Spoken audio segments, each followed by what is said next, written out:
Assalamualaikum warahmatullahi wabarakatuh. Kami dari kelompok 6 Geografi kelas 10 akan mempresentasikan hasil diskusi kami mengenai pergerakan air laut. Sebelumnya, perkenalkan saya Rafael Helmi Fabiano, nomor presensi 27. Saya Genesekiel 80, nomor presensi 11.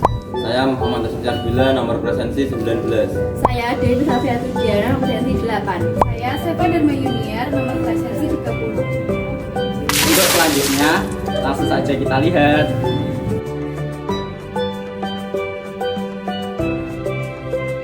Pergerakan air laut yaitu pergerakan massa air dari satu tempat ke tempat lainnya. Selanjutnya saya akan menjelaskan tentang macam-macam pergerakan air laut. Satu, yaitu gelombang. Yang kedua, pasang surut. Yang ketiga, air laut. Yang pertama, gelombang. Gelombang laut adalah gerakan naik turunnya air laut tanpa disertai adanya perpindahan massa airnya. Gelombang laut dapat dibedakan menjadi beberapa jenis, yaitu gelombang osilasi, kemudian ada gelombang translasi, yang kemudian swash, dan yang terakhir ada backswash. Dan kemudian ada faktor-faktor yang mempengaruhi terjadinya gelombang air laut.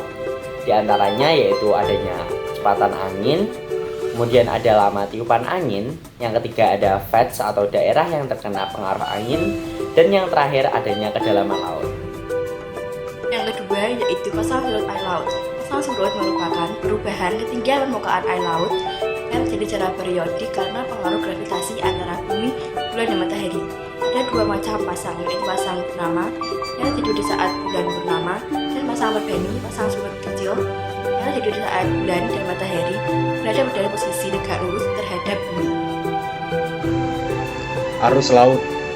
Arus laut merupakan gerakan massa air laut baik secara vertikal maupun horizontal yang mempunyai arah dan peredaran yang tetap dan teratur.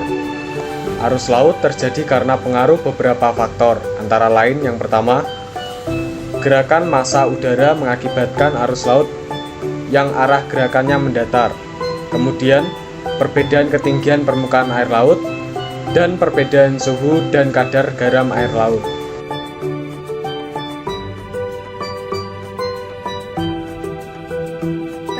Di sini saya akan menjelaskan mengenai faktor angin. Jadi, angin sangat berpengaruh pada gerakan air laut. Contohnya, angin badai. Hembusan angin yang terjadi tiap tahun tentunya akan menimbulkan gerakan air laut berupa gelombang.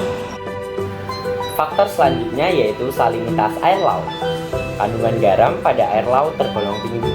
Ternyata salinitas atau kandungan garam juga bisa berpengaruh pada gerakan air laut.